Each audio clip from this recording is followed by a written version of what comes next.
I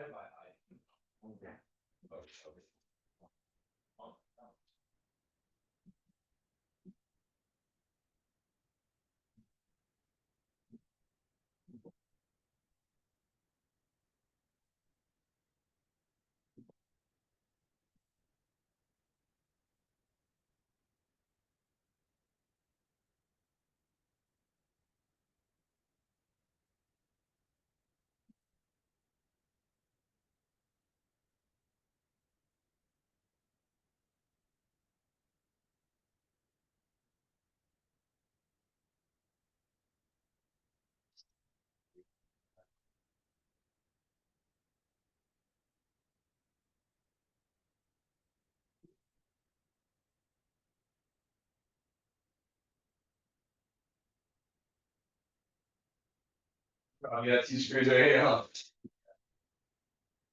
Oh yeah, I love this little magnet that you have. This thing's really cool. Yeah, here's the modem. You have a Phillips up here? Oh yeah, this thing is a Phillips. Yeah, back in.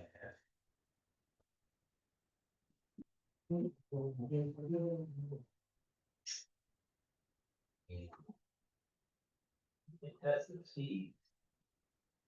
Both orange lights, so.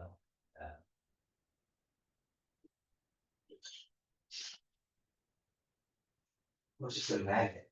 Sitting here trying to Yeah, every day. yeah.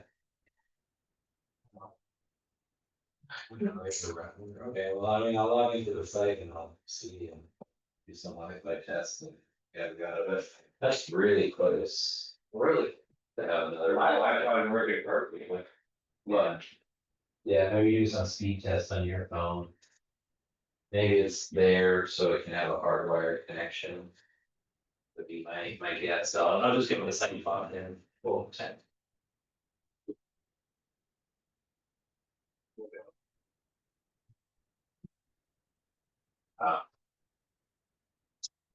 Yeah, and I said it connected.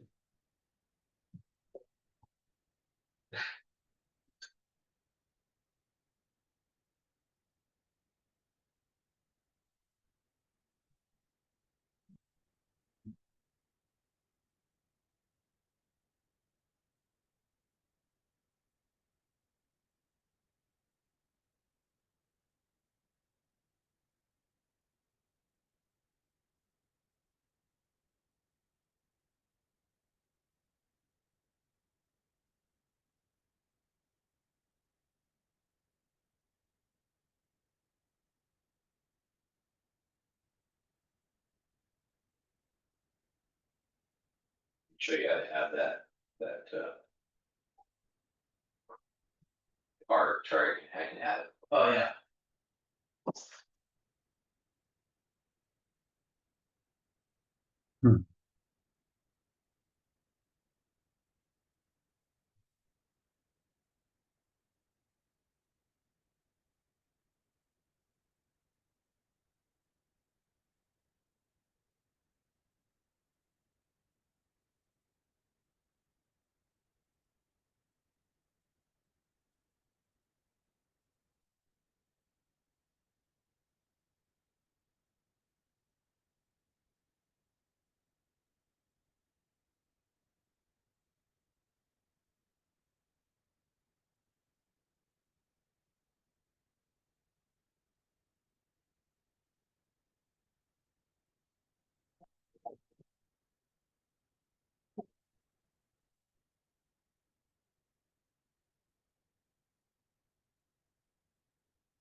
And it's almost like the bottom stand.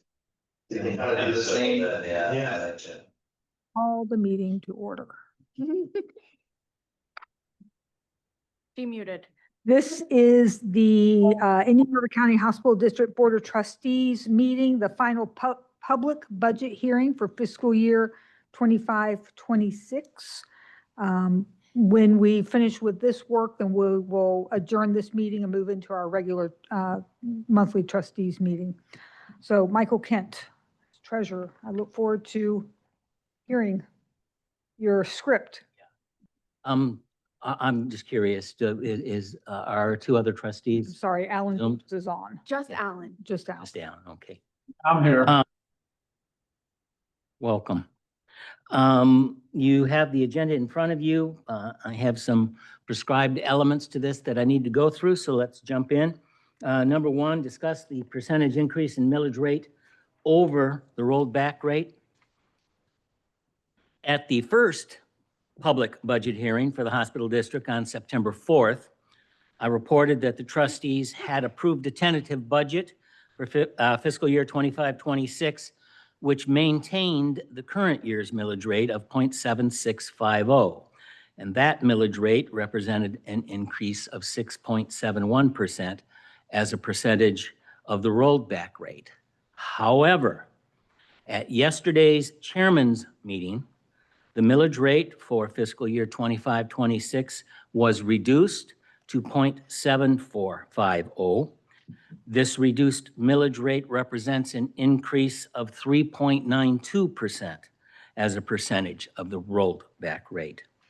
That 0.745 rate will provide the district with ad valorem tax revenue of $23,735,274.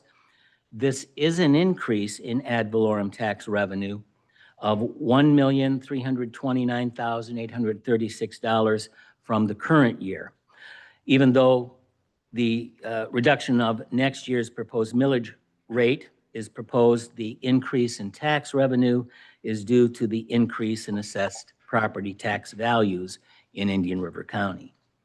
Number two, to discuss the specific purposes for which ad valorem tax revenues are being increased. There are many factors which directly impact the work of the hospital district and the healthcare supports that it provides to Indian River County citizens. Some of them are our county's population continues to grow, directly impacting the demand for healthcare services, and also the ever-increasing costs of healthcare, including the cost of medical supply staff and facilities, is significant. Some projections suggest 2026 may bring increased healthcare costs of up to 9%. If realized, those increases would make next year the highest single-year increase in more than 10 years. I'll also point out, as I did last year, that inflation continues to have a big impact on all of the community partners that the district funds and on the administration costs of the district itself. And next, I want to note that Medicaid coverage is declining in Indian River County. Medicaid coverage for many through Medicaid redetermination was recently lost, and that directly impacted approximately 10,000 Indian River County residents.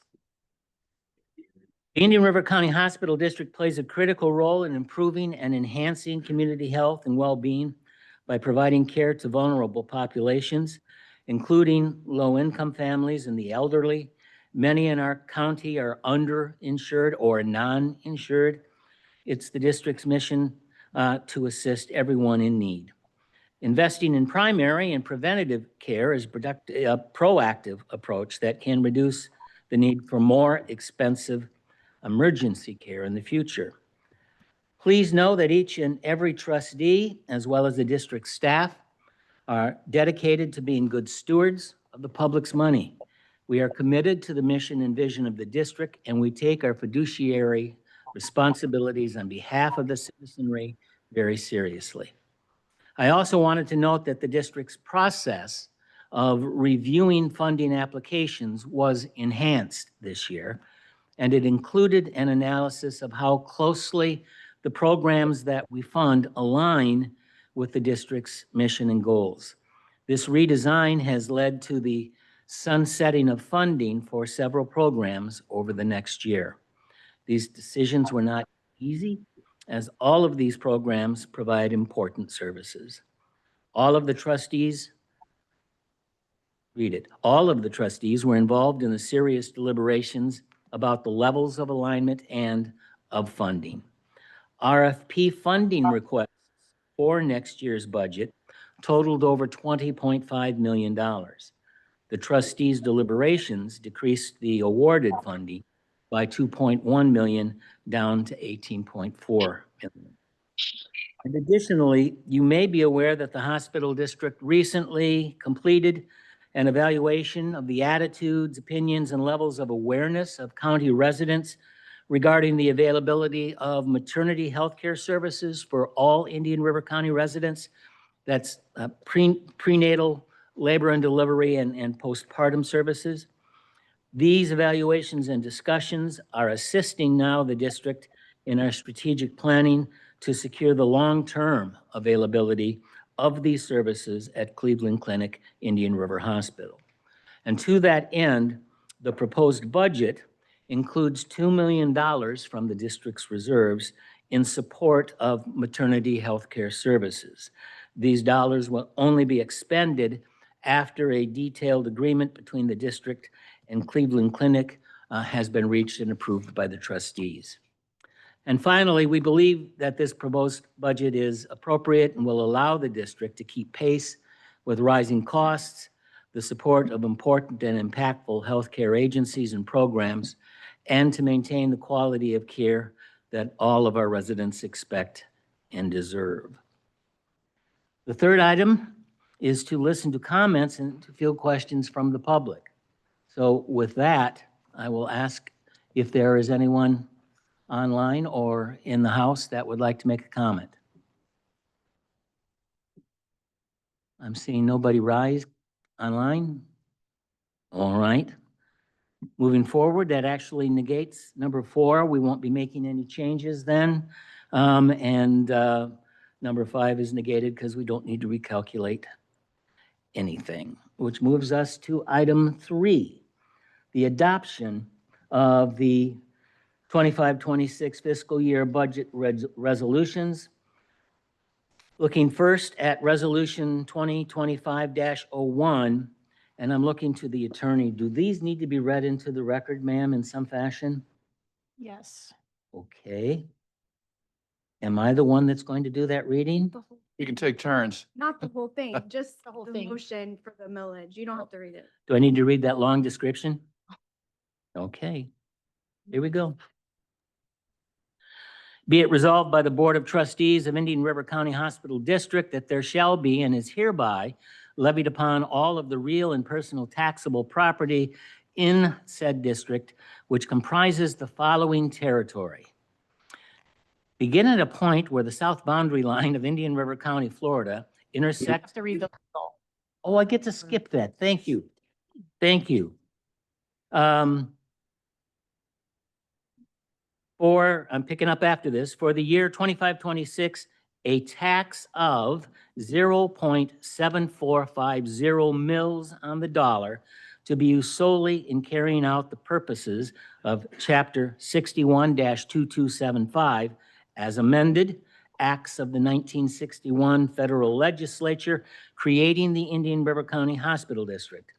This millage rate constitutes a 3.92% increase in millage from the rolled back rate of 0.7169, computed pursuant to section 200.065 parentheses 1 end parentheses, Florida statute, which constitutes the percentage increase in property taxes by the district. I know there's a way to read that, Jennifer. I just, That's all you have to read. okay, that's all I have to read. All right, having put that forth, I need to ask for a motion from a trustee, please, to adopt resolution 2025-01, which is the adoption of the millage rate at 0.7450. So moved. We have a motion from Dr. Mackett. Do we have a second? Second from trustee Bartlett. At this point, I'm to ask for any trustee discussion. I'm seeing none. Alan or? We had Okay, a thorough discussion yesterday. I'll stick with that. obviously it was very hearty. With that, I will then ask if there is any public comment on the resolution. Seeing none. We'll call the question. I think this needs to be roll call. So down the line, Dr. Mackett, Aye. I vote aye. Aye. Nay. Aye. Alan. Oh no, he's frozen. Oh no. Okay, well. Did we lose him? But I guess it was frozen.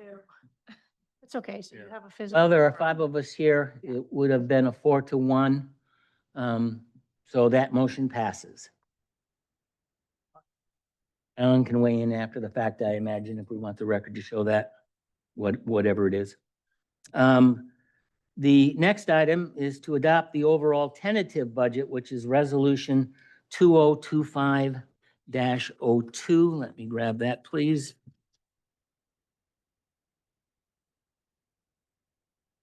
Resolution 2025-02, whereas Chapter 61-2275, Laws of Florida, 1961, as amended, requires the Board of Trustees of the Indian River County Hospital District, Indian River County, Florida, to assess and levy against the taxable property within said district a special tax not to exceed 5 mils on the dollar, to be collected and paid into the district fund for the purchase, operation, maintenance, and repair of the district's facilities, and to pay other expenses necessary in carrying on and transacting the business of the district for the ensuing fiscal year. And whereas the property appraiser of Indian River County, Florida did, under date of June 24th, 2025, certify to this board a tax roll of a valuation of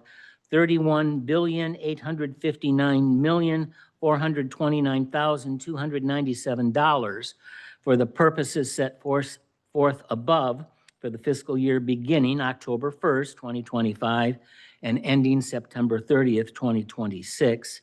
And whereas it is the duty of this board to adopt a budget for the provision of indigent healthcare services in Indian River County for the fiscal year 2025-26. Now therefore be it resolved by the Board of Trustees that the budget attached hereto as Exhibit A will be adopted for the purchase, operation, maintenance, and repair of the district's facilities and to pay other expenses necessary in carrying on and transacting the business of the district for the fiscal year beginning October 1st, 2025 and ending September 30th, 2026. Be it further resolved that this resolution will be duly entered upon the minutes of the Board of Trustees. It does not mention the specific budget, and Frank, you have that in front of me, it's 25, It's attached Stop. and incorporated as Exhibit A is what the resolution says. okay, don't need it, it's everything we talked about yesterday. I just didn't have the full budget in front of me. With that, I will ask for a motion to adopt this resolution. So moved. Thank you, Dr. Mackett. Do we have a second? Second. Thank you, Trustee Vice Chair Bartlett. I'll ask for any discussion from the trustees.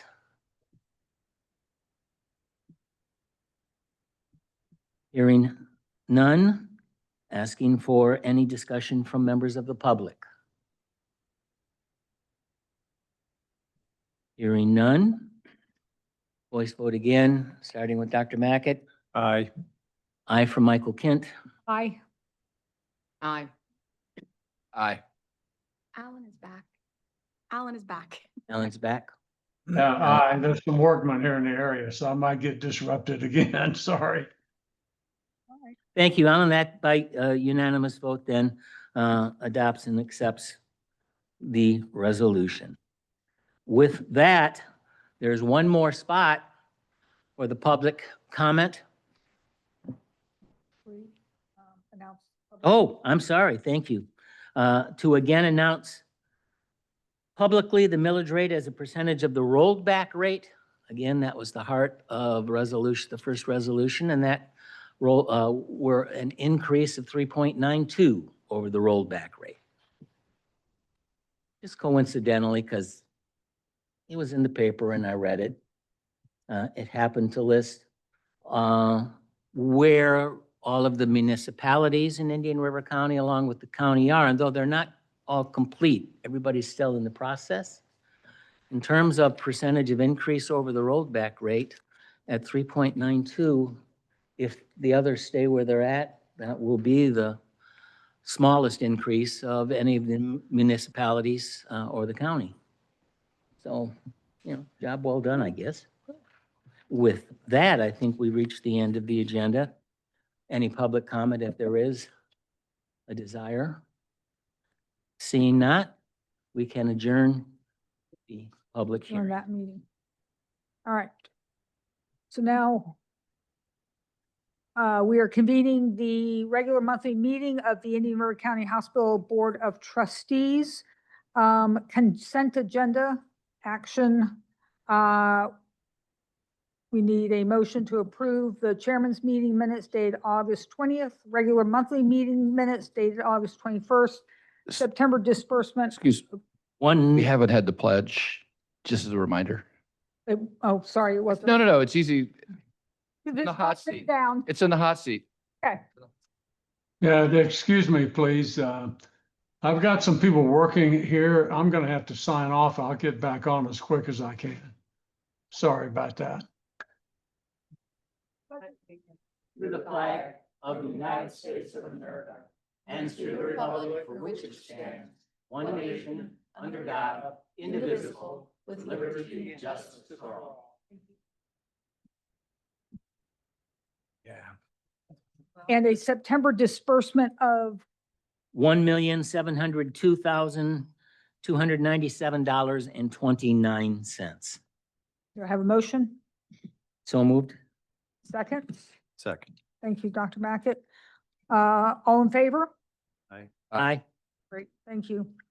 Moving on to reports, District Council report, Jennifer Peschke. Hey, thank you, Madam Chair. As always, our monthly meeting packet now contains a copy of Form 8B, which is statutory memorandum of voting conflict. So if you do need that, it is there for your use. The attorney's overview is also included with each monthly meeting packet at this time, which contains a very good summary of our practices and procedures as a district in conducting district public meetings and also sets out the parameters for public comment.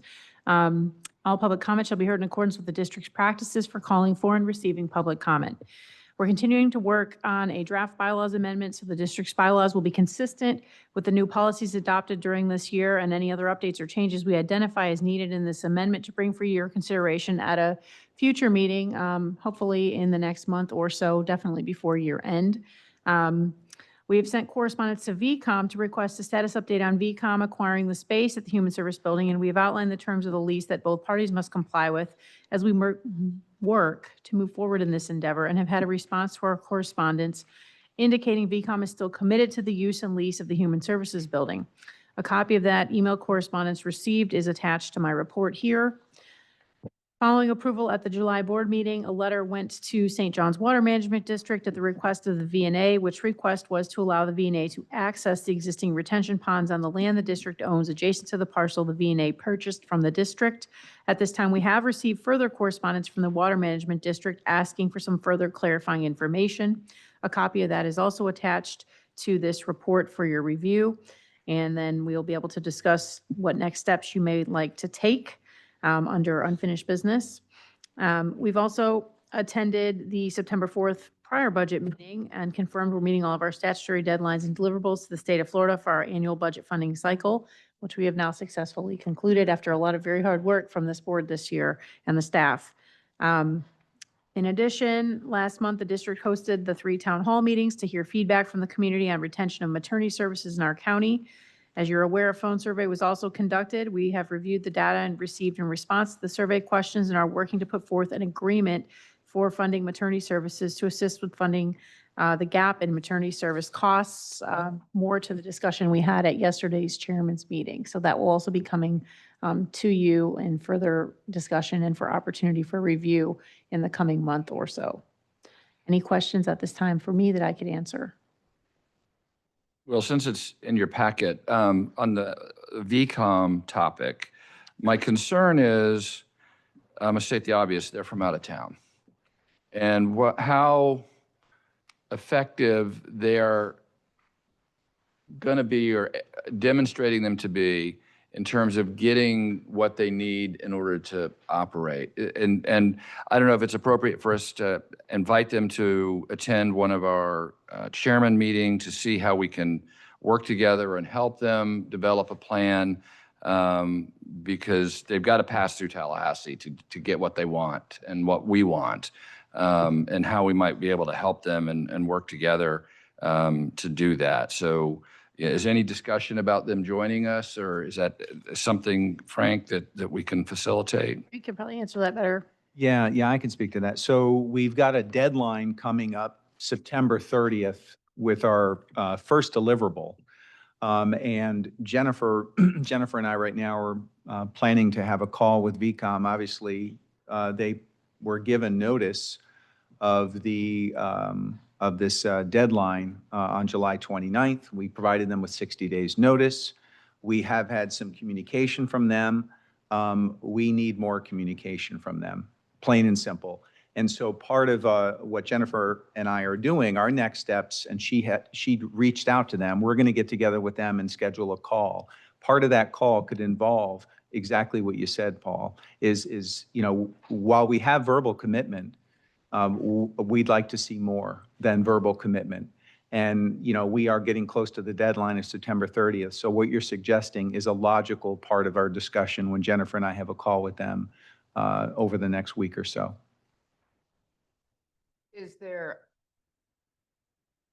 Are there other options for that particular building if they don't continue or if we don't? Right. I have explored other options. Ideally, Cleveland Clinic has first right of refusal on the property.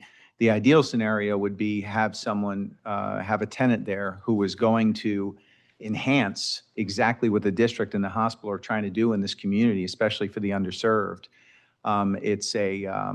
We don't have any interest or, any takers at this time, whether or not, once the Cleveland Clinic financials get to a better place, which they're, as I've mentioned, they're aggressively working on now, and they're making some real good progress, they may be in a better position to work with us on a collaboration to the end that I just described and bring someone in who's going to serve the community.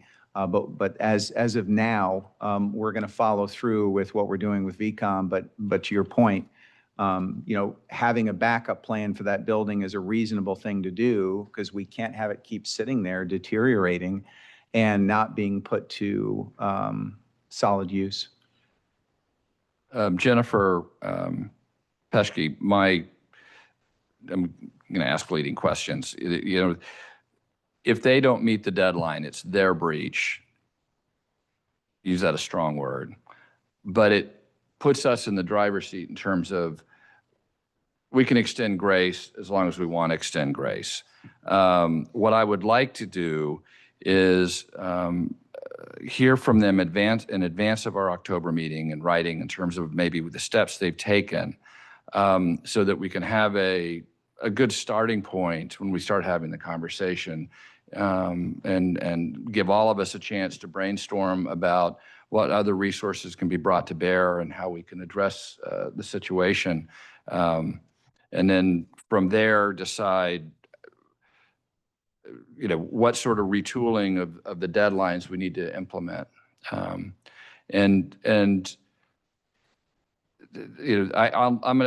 haven't read the changes. I don't know if you've had it. My understanding is they're voluminous, and they are the complications that have come up legislatively appear in different areas of the statute, various chapters, so that has to be assimilated.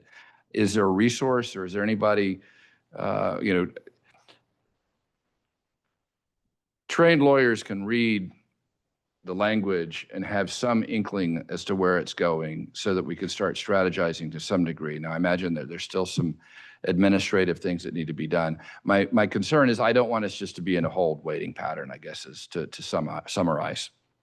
Frank and I feel the same way and have had some similar discussions. And certainly, I I have not read the legislation. I didn't think it was appropriate for me to spend my time on that. I can certainly do that if you want, the board directed me to do that. But yes, I mean, there are some challenges that they're facing that are substantial, that is impeding them from being able to just move forward here with us, I think, as they may wish to do. Yeah, and the truth is, we don't know that they're going to be able to resolve these. We simply don't know. And as we stand today, while we can say that the verbal commitment is clear, but it's verbal commitment. It's not action. And, you know, most recently I did, you know, I was pleased that the president of VCOM did request an architect and a developer and to start moving forward on that. However, there's still no action. And while the taxes are being paid for and the, you know, basic costs, carrying costs of the building are being paid for, it doesn't change the fact that we have a building there that is going to sit and deteriorate. And it'd be great to put it to some use.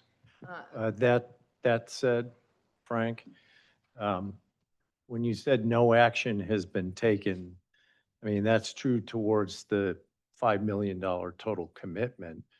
But as I just heard you say, they continue to pay the taxes, they're paying the Correct. utilities, which otherwise would fall on us. So Correct.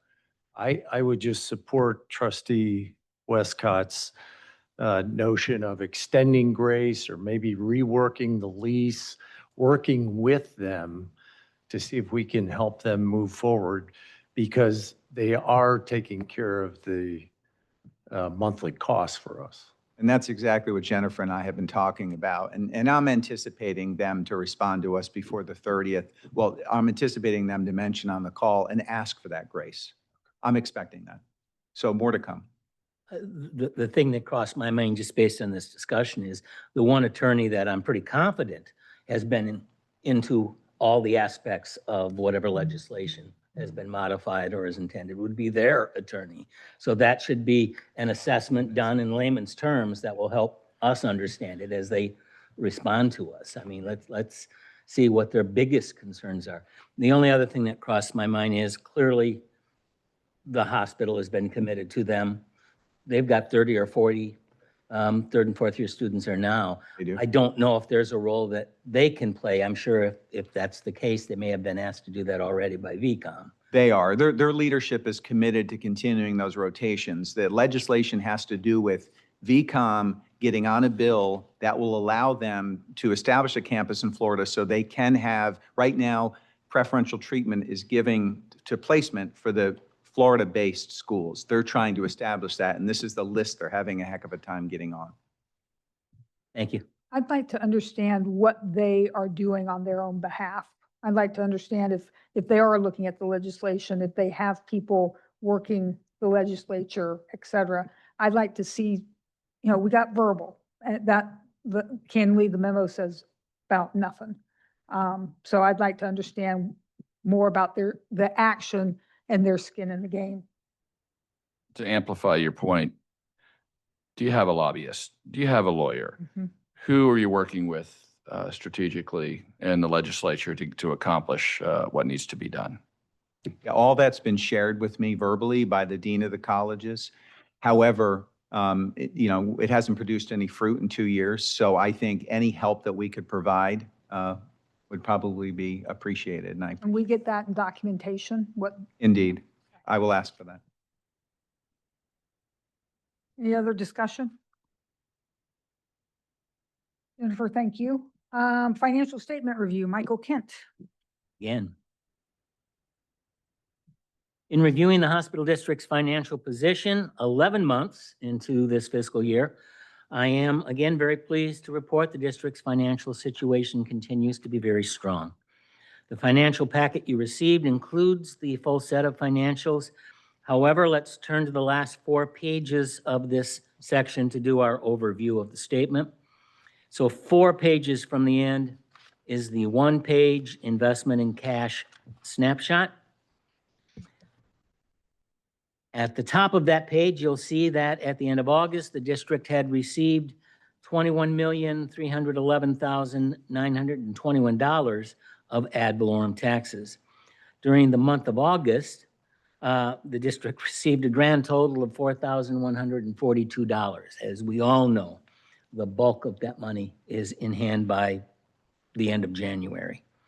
As noted, our ad valorem tax receipts are at 100.8% of our budget because we got some extra older ad valorem tax payments. Section 1 on this report shows the district's United States Treasury holdings on August 31st. Our T-bills totaled $6,711,270. You can see how the maturity rates are staggered, and the average interest rate of those was 3.964%. As you've seen, they have been inching their way down slowly, month after month. Section 2 of this report details the district's holding in the preferred deposit pool, which is our money market account. You see that at the end of last month, it held $3,521,331, and it was earning at 4.27%. The third section shows at the end of July, the district's local operating account at Seacoast was holding $625,255. And altogether, 11 months into the fiscal year, the district's investment and cash holdings totaled $10,857,856. The next 3 pages is the year-to-date expenses versus budget spreadsheet. I always say note the header on that second and third columns. It just shows that if we'd been making even disbursements over 11 months, you would expect expenses for our community agencies and programs to be around 91.67%. And as usual, you'll see deviations above and below, most of which we've talked about. I wanted to point out one thing that's new. If you look under TCCH, you'll see that included for the first time is the $250,000 capital campaign contribution for this year has been added. This was, as you know, an unbudgeted expenditure. More on this in a minute. I'm also sure that you've noted on today's agenda that one of our community partners is present today, seeking some additional funding from the district to cover their program through the end of the year. We've had 2 or 3 agencies over the last couple of months doing the same. On the middle of the last page of this spreadsheet, you'll see that the total for all program expenses through August was $16,621,892, and that represents 87.94% of the approved total program budget.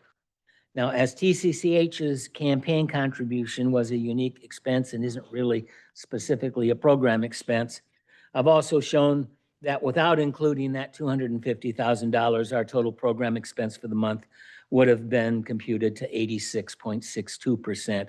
With or without that expense, program expenses through August are well below 91.67. The bottom half of the last page shows the district's administrative expenses.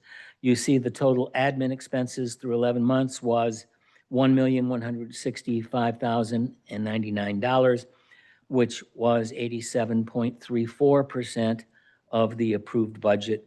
So all combined, our total program and admin expenses totaled $17,786,990, which is 87.9% of the budget, or 86.67 if we pull out the $250,000 contribution.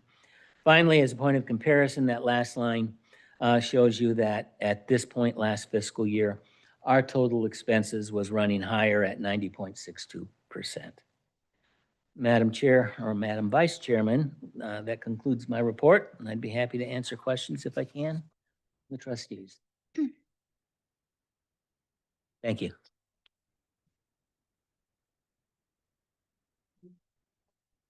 Not usually, no. You approved the expenditures before.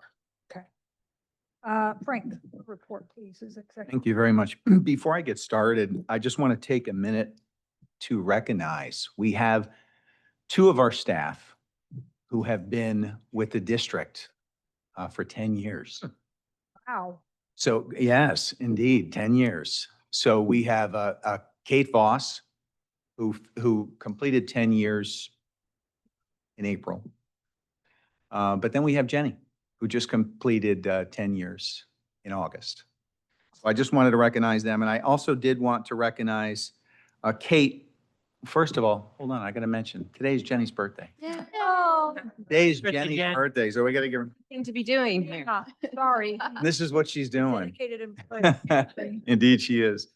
And then Kate, just want to congratulate her because she just completed the Certified District Administrative Professional certification. Oh, So Neat. congrats to her on that as Go. well. Thank you for that.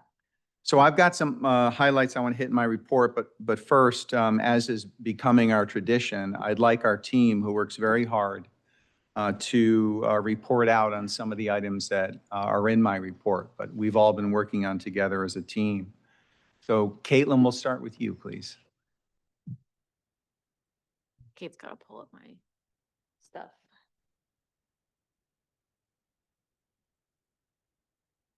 I'm gonna hide it. Where'd it go?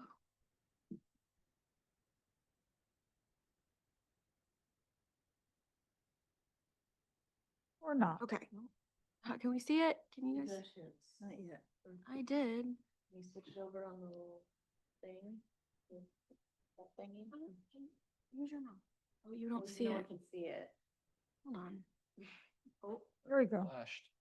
Changed? I think, yeah, you got it. You got it. There we go. Yeah, we go, okay. Now we can, We increase that size a little yeah, bit. yeah, I'll zoom in a sec. Okay. Sorry. Let me see if I can. Uh-oh. Hopefully this works. Oh, no. Is it turned on? Yes, it's on. Oh, There okay, it it's working. is. All right, cool. No more technical difficulties. So, last week, it's gonna be in Frank's report, but last week, we had a meeting about the 10th Street property, and it was, all of like the substance use disorder stakeholders in our community. And we thought it would be a good idea to have some general data about substance use disorders in our county to kind of help inform and guide the meeting. So I put together just a really quick one-page, high-level overview of substance use. I've included mostly stats about Indian River County and then a really small section that are just national statistics, just for a point of reference. And I'm not sure if I can zoom in. Can everyone see it? Okay. It's in, okay, it's in the packet too. Okay. All right. So no, I don't think it is. So nationally, illicit drug use in the last year was at 25.5%, which is, I think, a pretty high amount. And that is with ages 12 and over, so including 12 years old and up. And this is from 2024. 16.8% of our population nationally had a substance use disorder, but only 3.5% of people actually received treatment. In our county, the drug overdose death rate as of 2023 was 36.7, which is the rate per 100,000 people. As you can see by this second graph, it definitely spiked right around after COVID. 2021, 2022 saw an increase, and thankfully we are seeing a decrease. We don't have the 2024 numbers, but you can see kind of the trend over time, but we are still higher than the Florida average, and we have been since 2020. The rate is per how many? Per 100,000, yeah.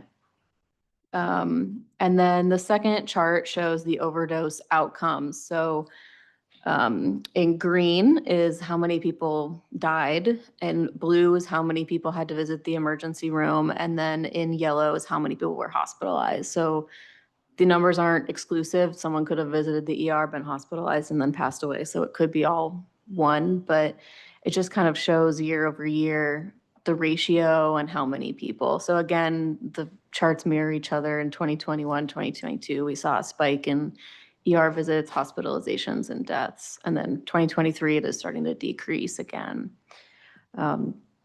At the bottom, we have hospitalizations from mental disorders. So that's not technically just substance use. It encompasses many other things. But you can see actually Indian River had a spike last or in 2023. So we're actually increasing. And our rate is higher than the Florida average as well for hospitalizations.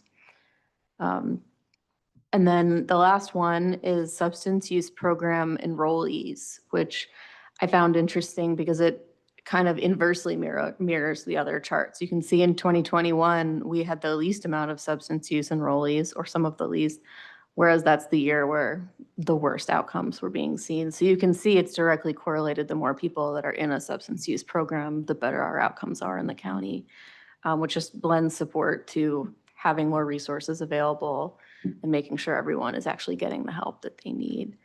So yeah, that's the data that we presented for that meeting. Thank you, Caitlin. There's Any any questions for questions? Caitlin on that data? So we'll segue now into Kate giving us an update on our 10th Street property. Sure. All right. As you may recall, at the June chairman's meeting, Mr. Isley provided the board with an update on potential uses for the 10th Street property. While the original concept focused on establishing a women's recovery residence, subsequent discussions with community stakeholders revealed a broader opportunity for the development of more comprehensive solutions to address critical gaps across the substance use and mental health continuum of care. At that time, Mr. Isley recommended moving forward with a letter of intent process to invite responses from interested operators, which would help clarify expectations and assess the feasibility of proposed solutions. Last month, the board was further updated on a plan to convene a meeting with interested agencies to discuss the continuum of care and formally roll out the LOI process. On September 10th, we convened a stakeholder meeting focused on access and the need for substance use disorder continuum of care. Representatives from Pure Health and Wellness, Vero Beach Recovery Center, Dynamic Life, Thrive, the Mental Health Collaborative, and the United Way participated. The discussion centered on identifying gaps within the current continuum of care model for substance abuse treatment and exploring opportunities to strengthen services. During the meeting, we also introduced the letter of intent process and outlined the district's expectations for the future operator of the property. On September 11th, the LOI was distributed to participating agencies with responses due to the district by October 10th. Following submission, the district staff will conduct an initial review of all the proposals, and we hope to provide the board with an update at the October chairman's meeting. If you would like a copy of the LOI, please let me know, and if you have any questions, please feel free to reach out to Frank and I. Any questions on Okay. that? I just have one more about the engineering. So I know we're going to talk about this a little later, but over the past several weeks, I contacted 3 engineering firms to request proposals and cost estimates for an independent analysis of the retention pond matter with the VNA. I was able to speak directly with 2 of the firms, while the third did not respond. Wesley Mills, professional engineer and principal at Mills, Short and Associates, has provided the attached proposal for services. It was in Frank's board packet. Both firms I spoke with emphasized the importance of the district conducting its own independent analysis and determination regarding this matter. Again, if you have any questions, we can talk about it maybe with Paul's motion.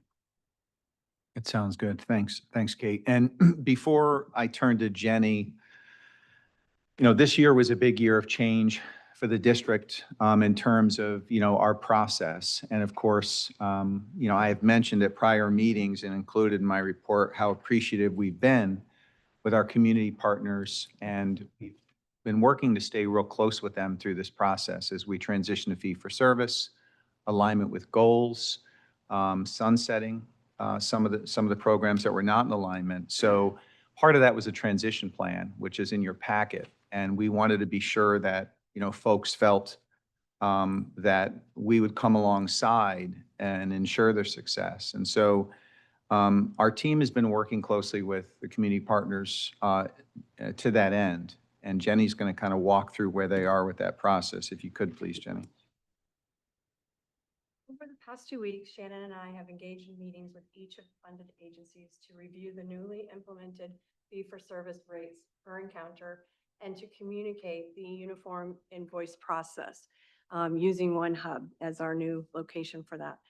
In accordance with the budget approved this evening, I will begin preparing a formal letter of an understanding for agencies that are affected by budget reductions or the discontinuation of specific programs. This correspondence will clearly outline the timeframe for the phase out of funding, establish expectations for reporting and accountability, and provide guidance to support a smooth transition. In addition, I will continue to promote positive relationships with community partners, identify opportunities for services that do align with district goals and objectives, and encourage collaborative initiatives that advance shared priorities. These efforts aim to maintain essential services, minimize disruptions to participants, and uphold the district's commitment to fiscal responsibility and transparency. Our community partners and trustees will be invited to play a fundamental role in enhancing our funding cycle process. We will be sending out surveys to gather valuable insight as feedback is essential to our success. Together, we can create even more impactful future. Regular updates on progress will be provided to you at board meetings to ensure oversight and informed decision-making throughout this process. Thanks, Jenny. So right now, our team has met with Jenny. How many, so of the 23 out of the 26 agencies we have met with. One, we do have to follow up and reconvene to go over some details that we didn't get to finalize. Correct. So that's what we're doing right now. No, and part of that discussion as we come alongside is reassuring them, because folks have questions about volume fluctuations. If they transition from 1/12 to fee for service, how are we going to handle that? We've worked to reassure them that we will work on this on a monthly basis. And if we need to true up in a way that's going to prevent them from having an adverse, month financially, we will work with them on that. And so in November, we will do, as Jenny said, November is going to be the community partner feedback survey on the transition process. We're going to gather trustee feedback as well. And then we will inform the trustees with this information. And in January, we can review our goals and objectives, alignment and feedback, and use that to make sure we move forward in a constructive way. So thanks very much, Jenny. Part of that process is a lot of the work that Shannon did to pull together customized invoices for everyone. And I've asked her to present that today. Shannon, if you will, please. Yes, thank you. So Kate's gonna pull it up on the screen. I made kind of a generic but complex invoice so that you can kind of see how it integrates and works without it relating to any particular agency. We're gonna do it. All right. So I'll zoom in since it's Excel, but I tried to make it as simple as possible so that it's hopefully not creating more work for agencies. Hopefully it's creating less work for them, and it's easier for them to reconcile on their end, easier for us to reconcile on our end. So starting off simply with a directions page, just in case someone needs to take over for someone else, at least there's guidance. Here is what the invoice itself will look like. And again, this is a very complex complex general example, but the yellow is what the agency is going to be requested to fill out. Everything else on this invoice is going to be automatically generated based off of the backup that they input on the other tabs relative to their programs. So for example, if program 1 for this agency has 7 different service lines, when we go to the backup for that agency, it's going to auto-populate these encounters based off of the backup that they upload. From there, it's going to automatically calculate the rate that's paid per service, and it's going to automatically subtotal that program's total monthly invoice. At the bottom of the invoice, there will be a grand total summing every single fee-for-service rate based on encounters. Again, those are automatically generated based off of the backup that they provide. So again, the yellow cells are going to be cells that the agencies are being requested to complete. Again, this is very generic data, just to demonstrate for an example. So this is all fake data, but it shows exactly how when they put in the service, what's requested of the agency as backup as far as the patient that's being seen, and then how it calculates the encounters automatically that get input into the cover page and invoice.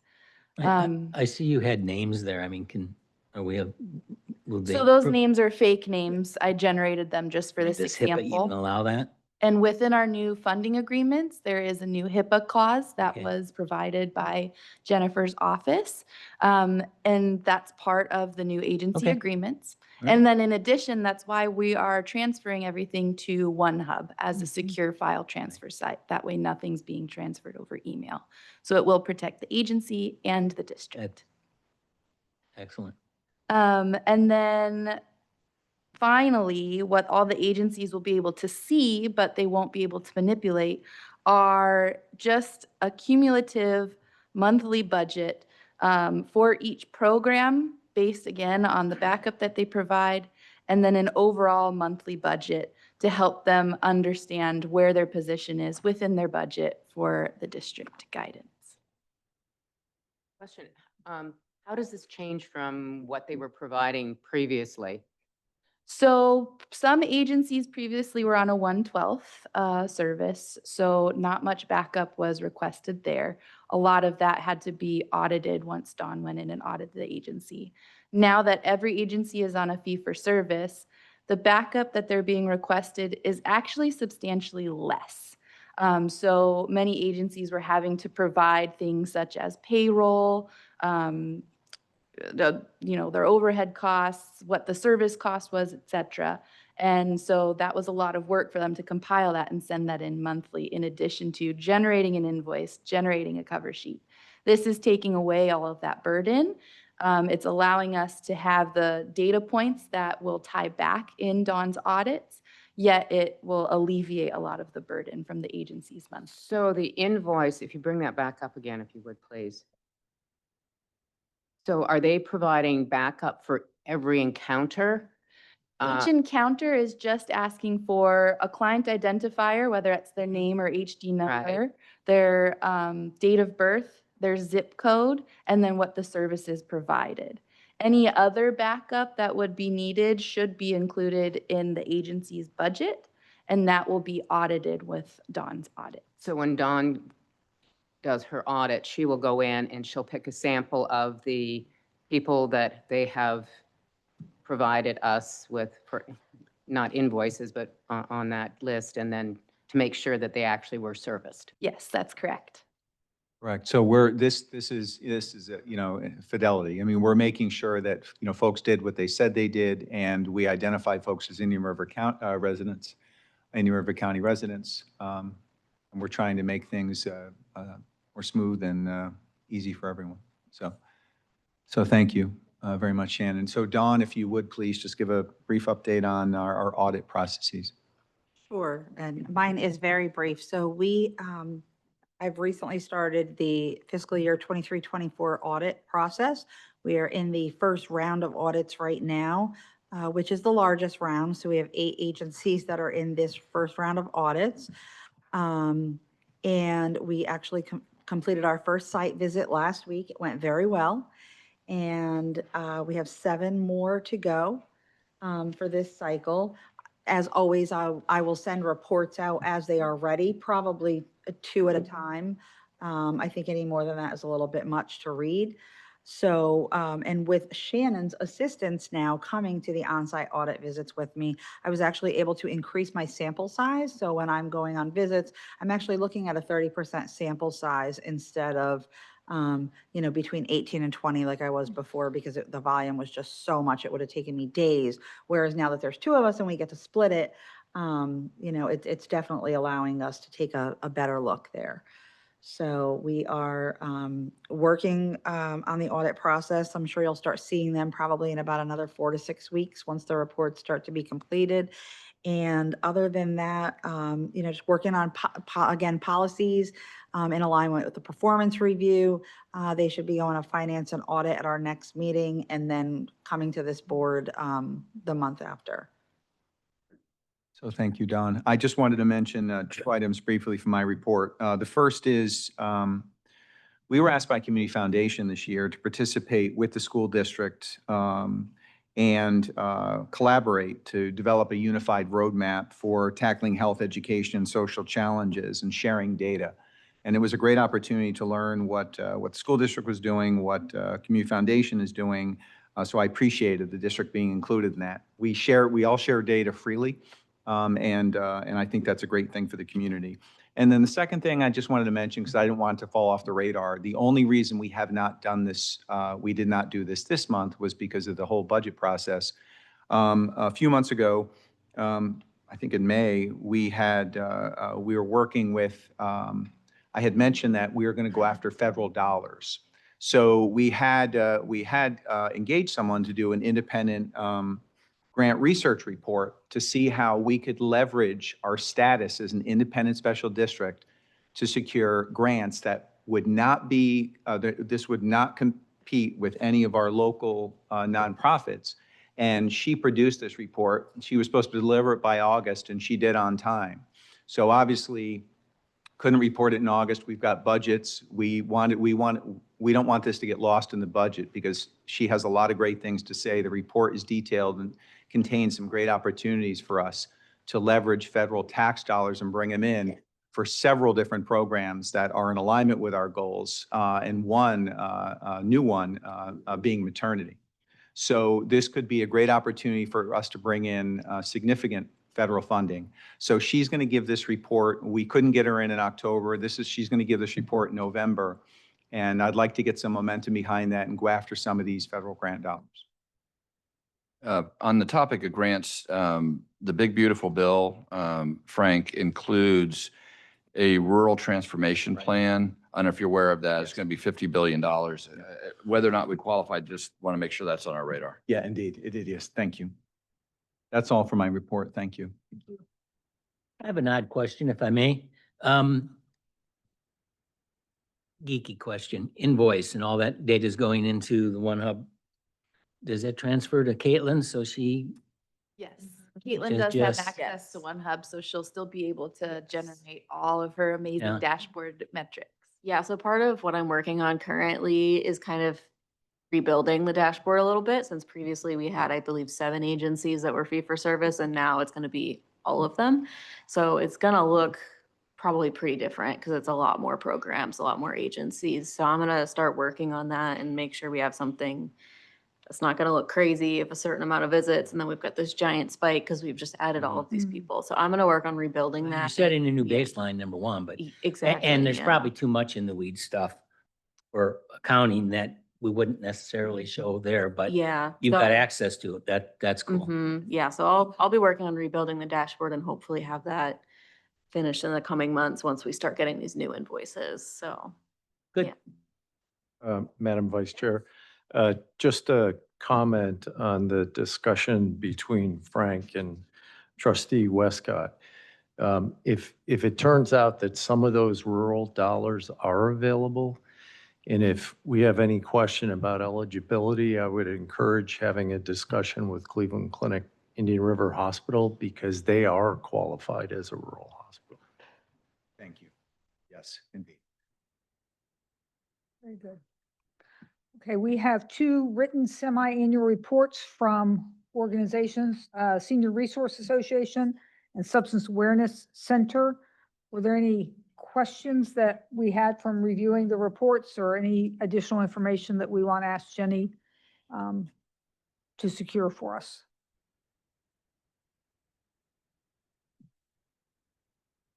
Okay, hearing none, we'll go on to unfinished business. Trustee Westcott. Well, actually, so my motion was to engage the assistance of an engineer.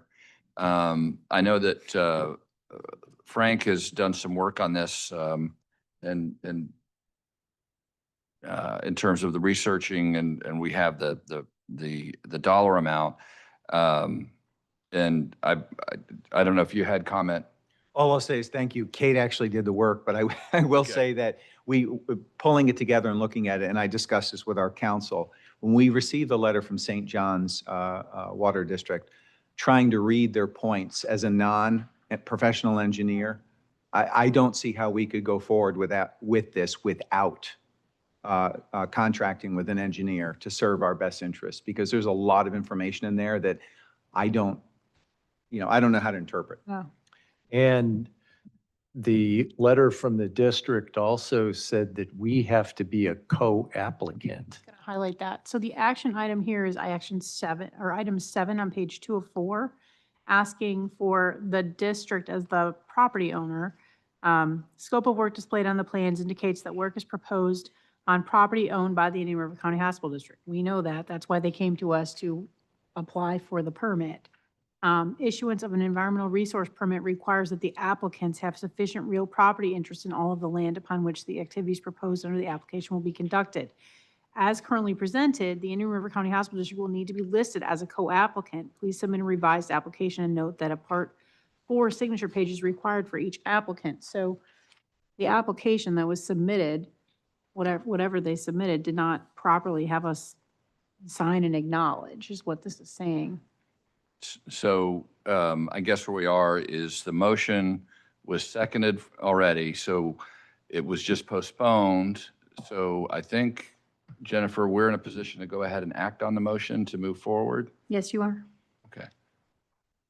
Can And the someone motion read was- the motion back? I have the minutes. So Yeah, go ahead, Jen. what it says is, Mr. Westcott made a motion to hire an engineer only after receiving correspondence from the St. John's Water Management District with preliminary approval for this process. The chosen engineer hired by the district will evaluate the water storage needs based on existing information from the VNA. So that was the first motion. And then after some discussion, you then made a motion to postpone that motion until the staff had time to gather information on the cost of hiring an engineer. So do I need to make a motion to move forward with the motion? I mean, does it require an action to suspend the postponement, or can we go ahead and act on it? So it was postponed until this meeting time, at which time we're now discussing it. So now you can bring it back and act. I'm going to renew the motion that we take action on it. Second. Question, Kate, you said you had heard back from 2 engineering. Oh, you heard from a second? Yeah. Oh, I didn't know that. Did they? But give you only- They didn't give you a price They tag? didn't, it was difficult to really communicate with some of these people. Timeline wise, they're like, this is a pretty big project. I'm not sure I can, and the second one specifically said, I don't have the time Okay. to give you the answer you need. So, How much time do they need to get? I would say maybe a month, 3 weeks. So, I felt very confident in talking to Wesley. He said he's very close with the St. John's Water Management District. He's worked with them. So he gave me some assurance that he would be able to manage this. If you would like me to go and get more proposals, I'm happy to do that. It is under our threshold of having to get 3 bids for something. Currently, unless someone comes back with a much larger number. But the other thing to consider is that I believe things are changing with the St. John's Water Management District as far as this matter is concerned. And so there may be some rules that are changing. And so I think we would probably want to get some evaluation done prior. I think that's the end of the year. Dawn did quite a bit of research on it as And, well. and this letter has a 90-day time period. Yeah. So you want to act sooner than later if you want to take action. And we're okay by just having one funding, one? It doesn't trigger the It bid. doesn't trigger the Mm-mm. 10,000 Yeah. threshold, exactly. Yeah, I mean, it'd be great if we had more, but as of now, we have 1. Sometimes you have to still source. Hey, you contacted 3. Correct. Correct. And talk to 2. Talked to Right. 2. 1 declined to participate, and then I heard back from So Mr. we've done our due Yeah. diligence. That's enough. Yeah. I Yeah. think so, but Okay. again, I'm happy to, Paul did give me a few more names and. Yeah, I went mean, online. It was Monday of this week and I knew they were not going to be able, Yeah. but I have them in my back pocket if you need them. I'm comfortable with the 1 because of, At first, when Frank told me it was 10,000, I was kind of taken back, but that was mostly born out of ignorance. And It's a lot of work. and then I saw the description and I get it. There's a first second. Call the question? yeah. Call the question. All in favor? Aye. Aye. Any, Alan, did you want to vote on that?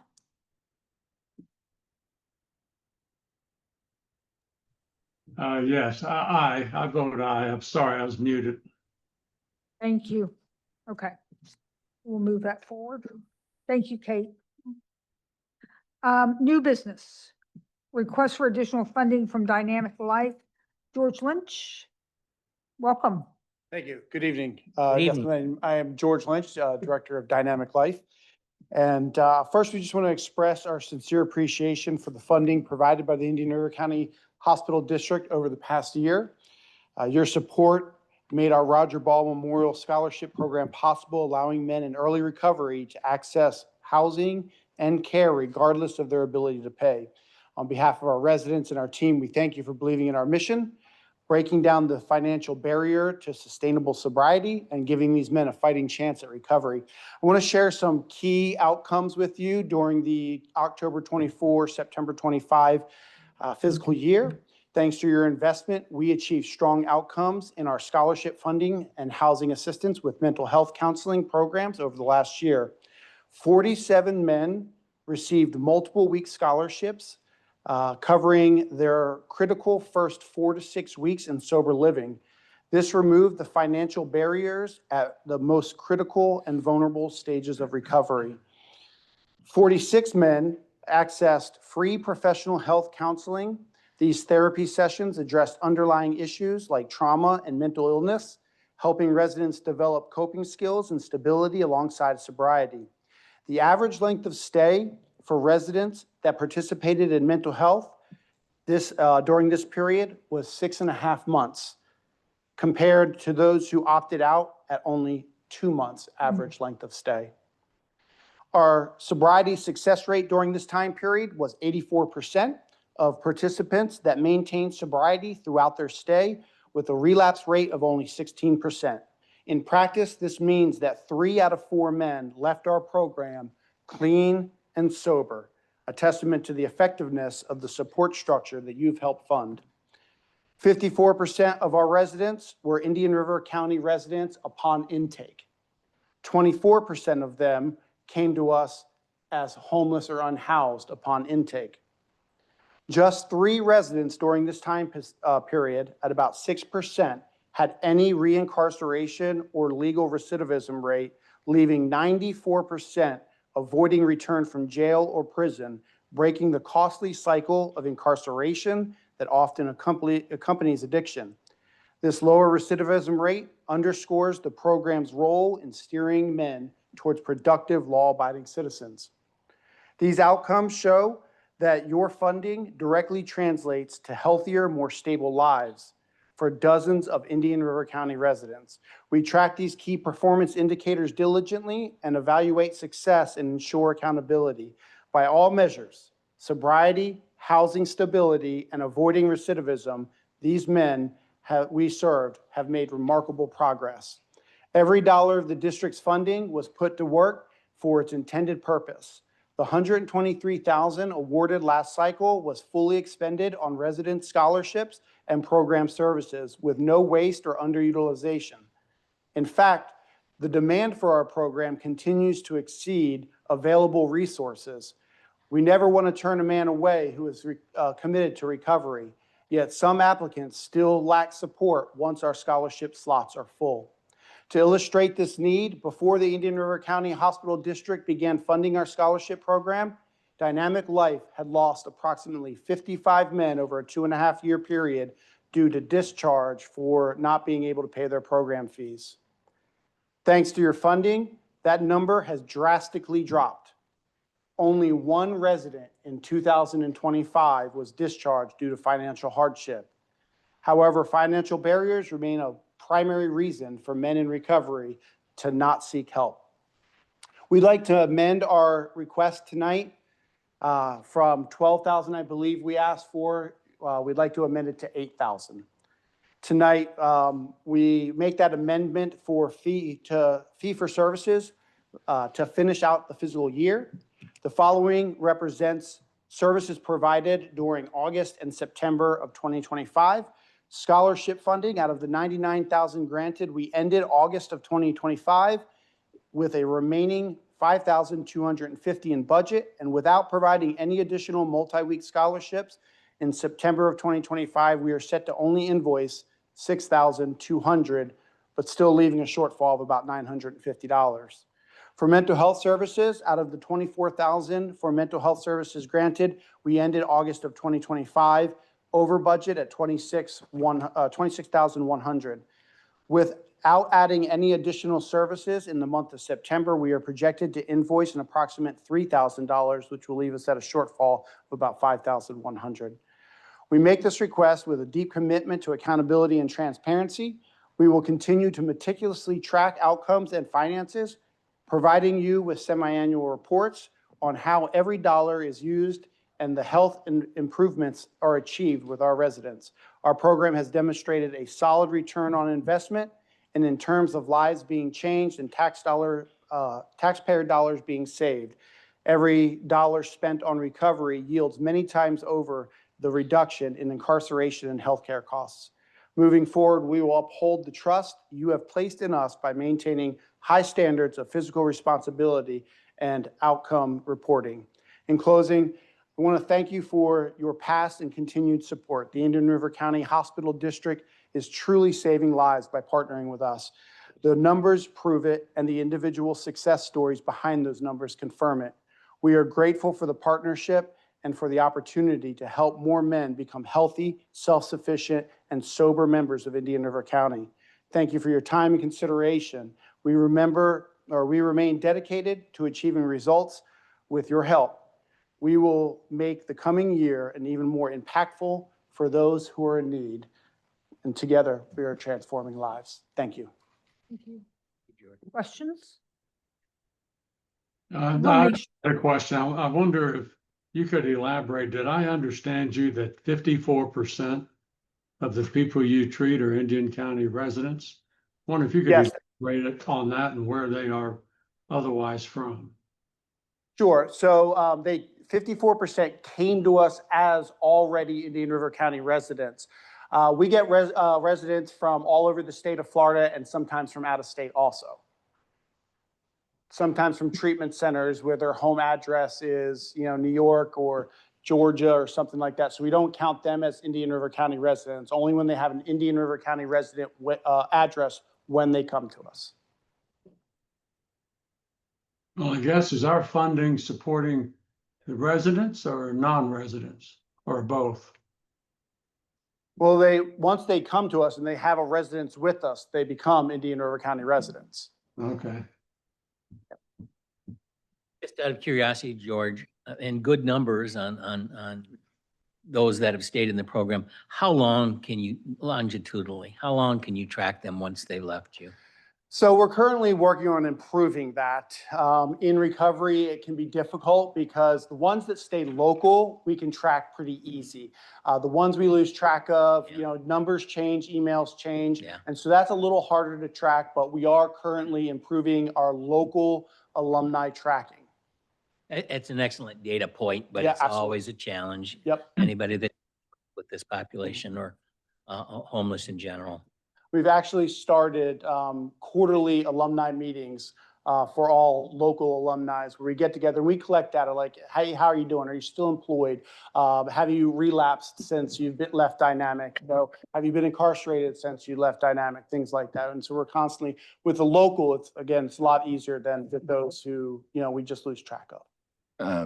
So if I'm in Atlanta and I have an issue and I need treatment and I come to your facility, I come to Dynamic Life, am I treated as an out-of-state, or when I register and now I'm living at your place, do you now consider me an Indian River County resident? And then where the county is, the hospital district is now underwriting that patient, me, because I've relocated.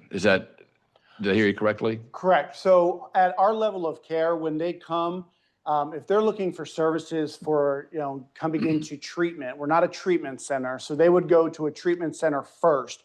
When they come to us, we're more long-term. So they come to us and they stay anywhere from 6 months to a year, sometimes multiple years. And they register, get ID with our address. They're working in our community. They're serving in our community. They're recovering in our community. George, question. The original request was for $12,000. Go slowly. Why are you only requesting $8,000? Because we did not provide any scholarships in the month of September. And that's, any additional scholarships in the month of September. So we're just going on what we have currently in-house. so if somebody comes in September and needs scholarships to start the program, will you have money for that? Not at $8,000. But we wanted to be good stewards of, you guys' money, and we wanted to just put a hold on the scholarships and ask for as little as possible. So that way we can get through September, October we roll over, and we'll be able to provide those people scholarships. Have you ever had a month where you haven't had someone come? No, ma'am. We've been able to provide scholarships every month. Are you comfortable not having scholarships in September? Sure. We'll get through it. Absolutely. I am working really hard, George. Okay, You are hey, not helping listen. me. You are not helping me. Absolutely. Well, I mean, we would love to be able to offer scholarships in September. Absolutely. And would that be $12,000? Yes, ma'am. Okay, And the way we're funding him, though, is that if there isn't so Right. if you're setting the $12,000 Right. limit, Right. he may only use 6,000. Correct. Right. Yep. Well said. Thank you very much. work with me, George, work. with me. I'm trying. Any other questions from trustees? May I have a motion? I would move $12,000 for Dynamic Life. I will second. Any other discussion? Any public comment? Thank you. Hearing none, all in favor? Aye. Any opposed? Okay, great, thank you. Thank Thank you you all. very much. Thank you. Thank you for what you do. Yes. Thank you. Thank you for supporting. Let's see, other business? Any public comment? Hearing none, we stand adjourned. Done.